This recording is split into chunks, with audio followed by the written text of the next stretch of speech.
what I heard is actually quite consistent with what I think Linda Fried and others pointed out, what they call dysregulation of systems. This is homeostasis, which is regulation, right? But you still haven't given me the reason why you would want to put a price. And after all, why not put out grants or work with the colleagues here or with NIH and to say, this is an area we need more research. Why a prize? Why prize? Well, prizes, you get to set a novel target. It's a little like canoes. When you push a canoe, which is like grant making, it can go in all sorts of different places, some of them very wonderful. But it can often miss the target. When you pull a canoe, it comes straight at you. So prizes are a mechanism to pull innovation. It's like pulling a canoe, so it comes right at the target you're intending to do. And prizes started, I mean, there's been many prizes over the years, but the Valley has actually been one of the leaders in prize formation. This is one of the things I think we should recognize. The Valley's had a huge role and interest in this field, in part because of the technical innovation and the entrepreneurship. Right. But also, we're also in a time where there's tremendous sharing of information that's going on that's enabling new ideas to emerge. Right. So one thing that I think all the panelists have in common is that they weren't working in the aging area, right? I mean, you weren't working in the aging area before, where there's, in fact, some of the speakers today have spent their whole life working on it, and yet all of you came into this area recently with a belief and a bet that, in fact, something good can happen and great can happen with you. So, Craig, as I think about what we talk about today, you know, when you think about aging, it's not as if it is a unidimensional activity that, you know, you go from here to there. In fact, when I think about the, I think it was your one when I talked to you, a pole vaulter who has cognitive problems, or a sharp-minded individual who requires a wheelchair. So the biology is very different, right, overall in terms of when people age, and particularly which organs, which tissues, what areas of infirmities. So do you think your technology with that information can actually predict the differences between individuals, and not only about the rate of aging, but in fact the various diseases and organ degeneration that people see in a variable rate and difference between individuals? Well, we start out being all totally unique. We can even at the sequence level tell identical twins apart just due to the somatic variation that occurs. So everybody was looking for magic bullets of the single genes that you could turn on or off that would affect biology. And biology doesn't work that way. It's changes across the entire genome. Your variants are totally different than mine. We all start with a different set. So you're right, no two people are alike and they don't have the same conditions. If your mismatched DNA repair enzymes are mutated, your chance of getting cancer go up, and you have other problems with homeostasis. Our genetic code degenerates faster. But it all gets back to our cellular programming and the changes that we see in the genome. If we could find a way to prevent that from changing, we might change all the processes that you were just describing. But it's a coding issue. But we can use the information intelligently in a preventative health fashion. And I've had my own life saved by having a prediction of a high risk for melanoma. I'm in the 93rd percentile in my genome. And that doesn't include behavior like paddleboarding and surfing and sailing, which probably makes it a 200 percentile category. 10 years ago, I discovered a small melanoma on my back. It was surgically removed very simply, and that was the end of it. Had I put it off for 6 months or so, it would have cost my insurance company a few $100,000, and we probably wouldn't be having this conversation today. So information is power. If you have information about your operating system, what's unique and what's different about it, you can use that in your life if you have that information. Yeah, so to get sufficient information, as you point out, you got 20,000 sequences, genome sequences, but the phenotype is the big issue, right? And you've described some very detailed phenotype, like your T3, the magnet, et cetera. How do you actually get enough information about aging? You know, trying to collect all that information, and how big is the data set do you need to actually enable you to say, and I know it's not only genomics, so you're doing metabolomics and all this stuff to say, yeah, I can dial that in information on individual, and I can really get that prediction about that whole next 25, 30, 40 years of the condition of the individual.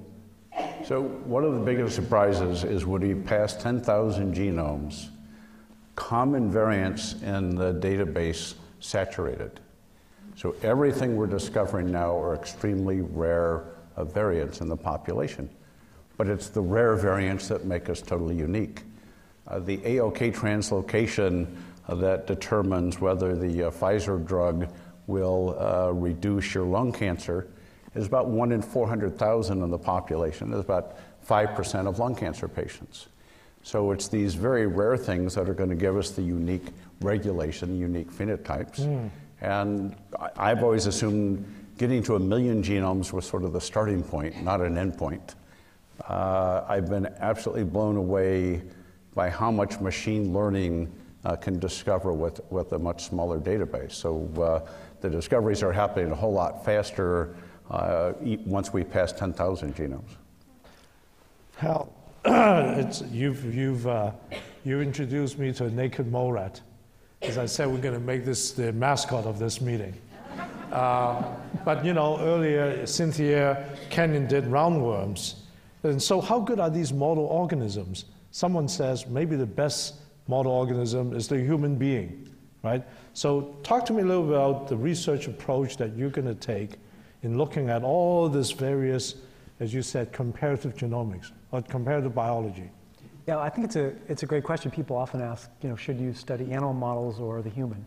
And I find that fundamentally a false choice. There's no doubt that you have to study both. But the typical bench to bedside paradigm, or the paradigm that says it's the bedside only, I think is wrong. What you can learn from an animal model, you can then assess whether that abnormality or that finding is in fact observed in humans. Or you can find something you observe in humans and then ask, is it epiphenomena? Is the high levels of factor X that's associated with disease causing the disease or actually protecting you from the getting worse? And so you can have human observations that you can then learn from the animal models, whether they be mice or naked mole rats or worms or yeast.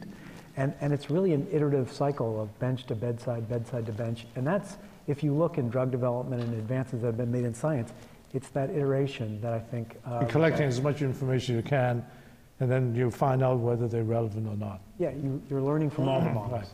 Joe, I think it's very clear to me that the approach to this has to be multidisciplinary. Talk to me a little bit your vision about how to bring all this biology into your digital technology and your remote, you know, all that stuff, robotics, you name it. Yeah. I mean, what's your vision about bringing everything together?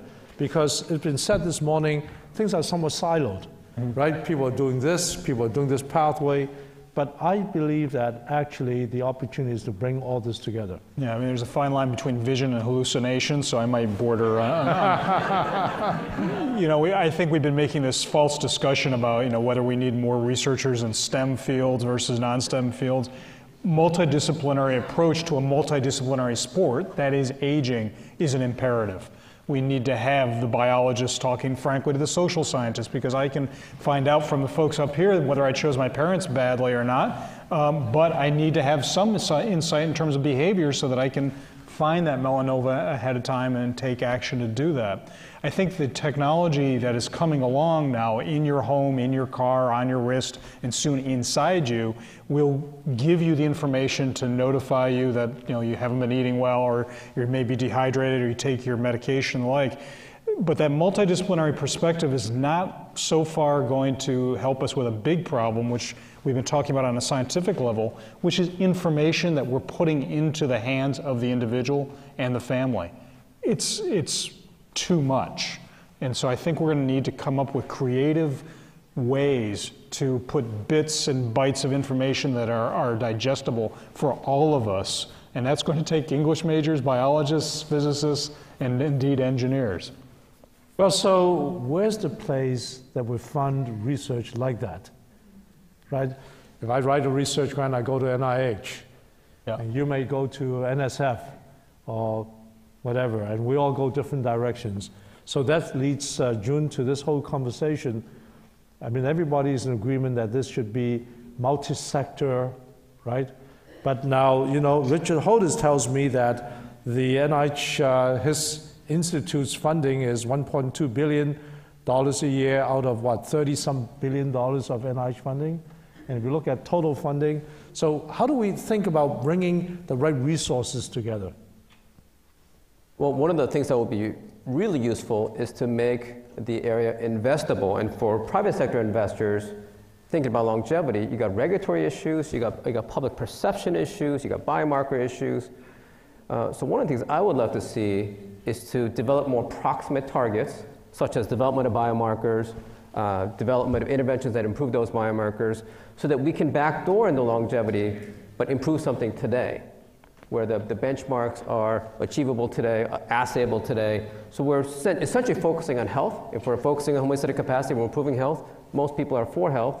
And then if we get a longevity as a result, as a backdoor win, that might be one way to make this area investable, draw a lot more venture capital into it, a lot more philanthropists who want to see near-term results, because it's very hard to show long-term longevity in a human lifespan.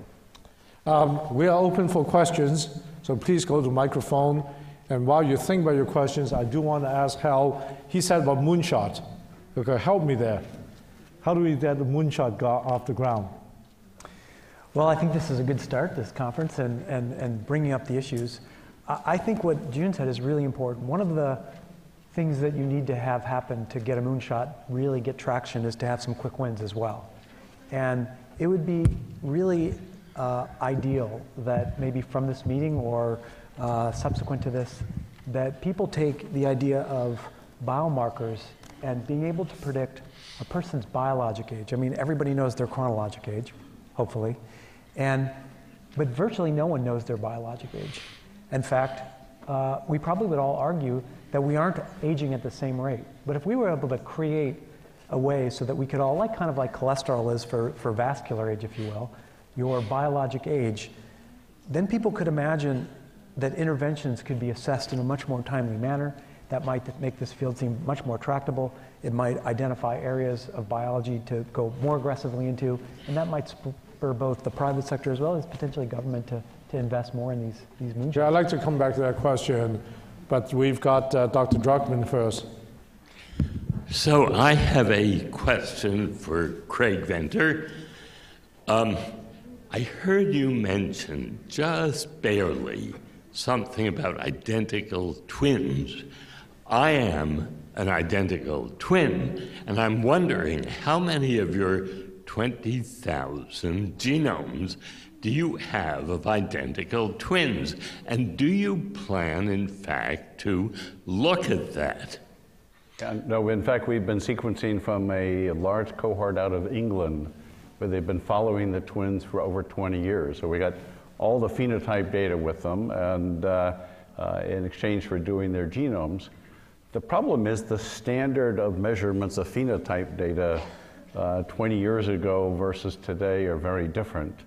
And so while we have digitized health records now, all it means is you don't have to read the doctor's handwriting. That's about the only difference. And you get much less information. Yeah, but twins are an essential part of medicine and particularly genomics. We're trying to see if we can tell the difference in twins predicting your photograph and voice. So we're not so sure about that one yet. Thank you. Questions? Alexa McRae, Harvard Medical School. I'd like to pose a question to at least 3 of the 4 panelists, which is that you've talked about innovation, you've talked about collaboration, you've talked about the difficulty of collecting data, but the importance of having very large-scale data sets in order to take the next step in innovation. And what I'd like to ask is what commitment are you all making to making those data openly available so that more and more people, not just the elite whom you have mentioned in your organizations, can have access and can help us collectively move everything forward? Go ahead, Craig. So it's an issue we're wrestling with quite a bit. So if we sequence your genome, we have your genetic code. If we have your clinical records, we have that. And we have a lot of phenotype data on you. In theory, you can de-identify that data by not having your photograph with it or your name or address. But if we can predict your photograph and your voice and a lot of other things about you from your genetic code, who do you want to have access to that data? Do you want it to be on the internet and let anybody track things about you?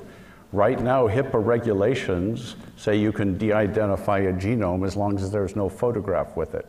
So having open databases that anybody can look at is a real fallacy when it comes to medical records and precise information about each individual. And I do understand that argument. The question, though, is if I am willing to make my information available on the assumption that there will be responsible use of those data, then we ought to allow those data to be made available in large scale. Yeah. My genome's been on the internet for 15 years. Some people are making responsible uses out of it, others are not. So you can't, once it's out there, you can't control it. I want to predict a few things about you. Joe, you want to answer the question? Or? Yeah, I mean, we make, I'm sorry. We make our data available both not just through publications and theses, but for data sets we have, for instance, on the physiology of older drivers and the like, that's available either on our website or just tapping one of our researchers. I should tell you that because this is an area that we're very interested in, National Academy.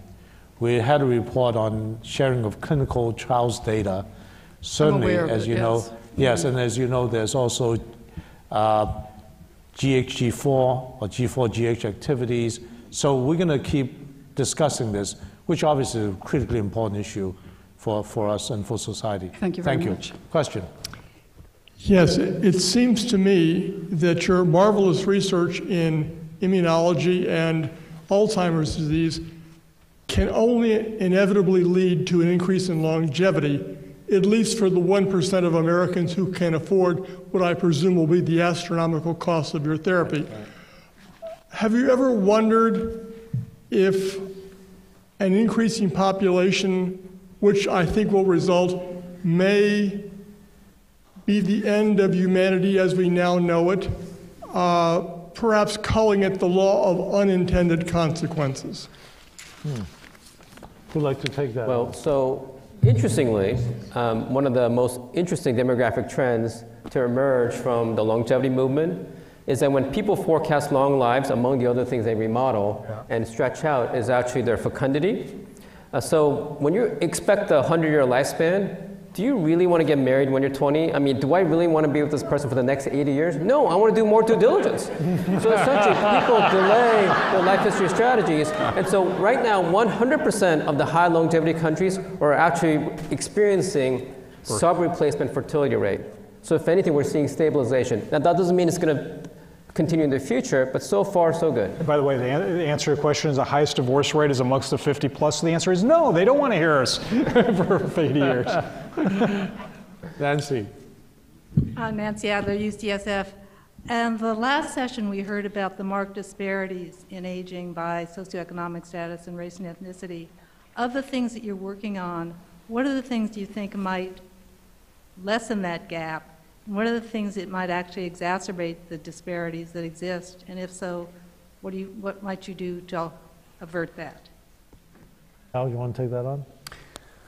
Well, I think, excuse me, I think the first part of this, and I felt this way being a novice to the aging field, was that one needs to really understand, I think, not just the socioeconomic predictor, but what's the underlying biology? Is this something solved by greater education, in which case that can be applied, or is there some biology that's going on that's a result of a lower socioeconomic? Is it food intake? Is it this, that, and the other?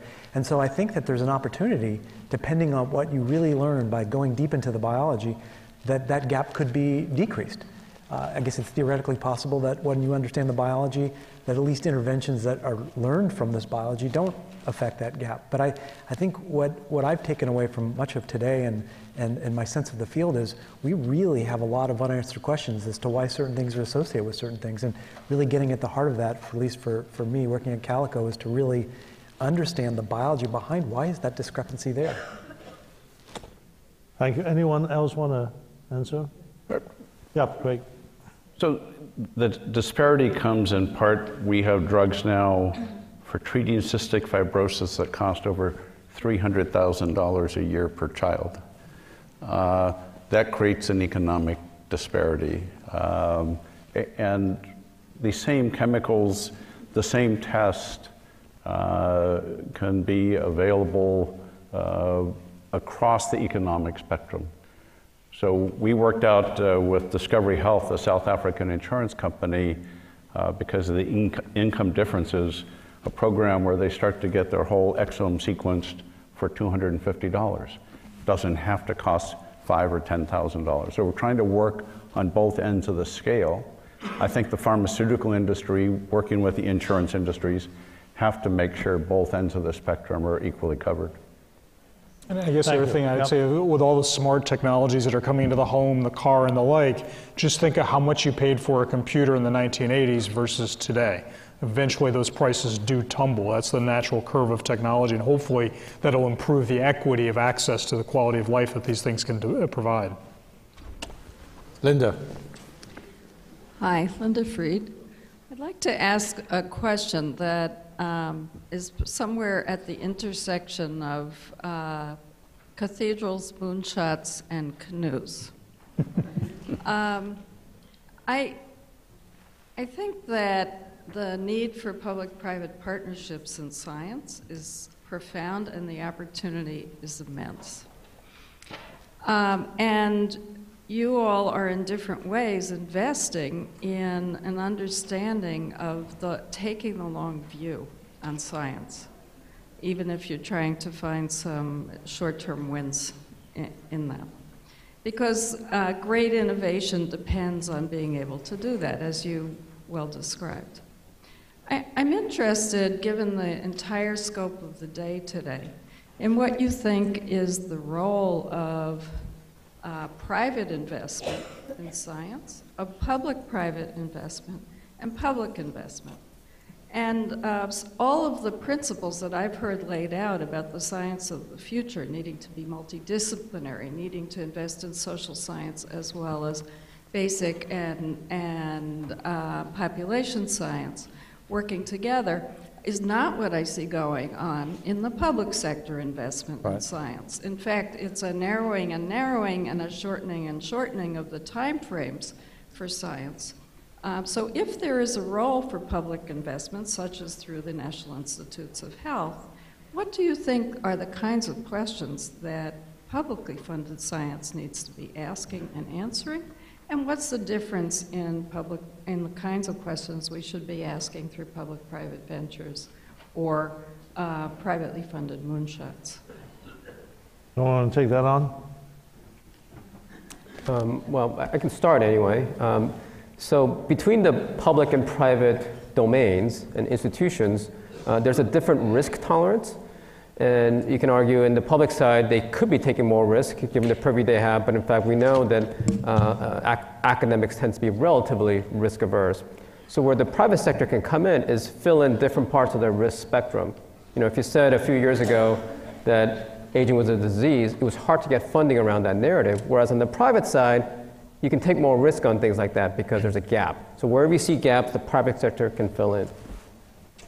All right, yeah. Let me just add, I think it's such an incredibly important question, and one that if there was an obvious answer to would be phenomenal. But I think a lot more work has to be spent thinking about the answer. My own perspective is that what's missing in my experience is that there's fundamentally a true lack of collaboration, even when people are working together. Collaborators typically deeply respect each other for what they bring to the table and contribute in ways that maximizes what both are trying to get at. And I think if we can really develop those true collaborations between the public and the private, and everybody really focuses, using their own models and their own drivers, on trying to solve this aging problem, 20 plus years from now, we'll make a good progress. And I think there's examples where we have these relatively large longitudinal databases that the NIH in their wisdom have created and sponsored and helped put together. Those are very, very valuable assets that maybe there's not resources with the public sector to make those optimized, to learn. But those are places where collaborations might be engendered to produce results that neither alone could ever imagine happening. And I think that's a place to start. Yep, I think we need to figure that one out, because I do think that's a really important part of the solution, is how do we make it work? And presumably this will be another conversation. But let's have the last question. Last question from Deepak. Deepak Srivastava, Gladstone and UCSF. I imagine the machine learning approach you described for looking at the genomes involves a lot of pattern recognition to predict the features. And I wonder if you can comment on what advances have to be made to go from that information to the genes and biology information that somebody like Hal would need to make new therapeutics and new targets. No, it's a great question. So machine learning can find associations between different events or different data sets that you might never find through intuition or any other direct action. But it actually finds things in the genome the way our genomes work with biology. It's information across the entire genome. It doesn't look for an individual SNP that tries to explain everything.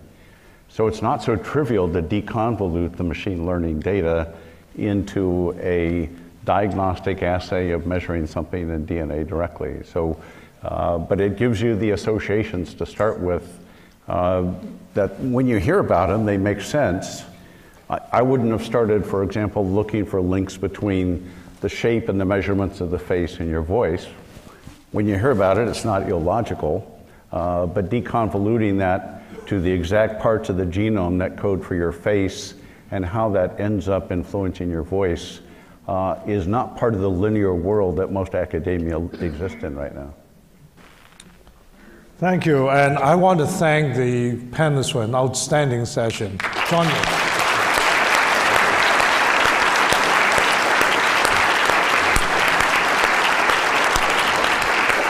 So this actually concludes the program, but I do want to thank the program planning committee, Al, and your whole team. Thank you. The membership office for putting together this outstanding meeting and the activities of the last few days. Of course, my personal staff, my chief of staff over there, Morgan Kenrack, and of course the Office of Communications from both IOM and NAM, and many, many staff who you saw volunteer the time to make this work. So please join me in thanking all of them.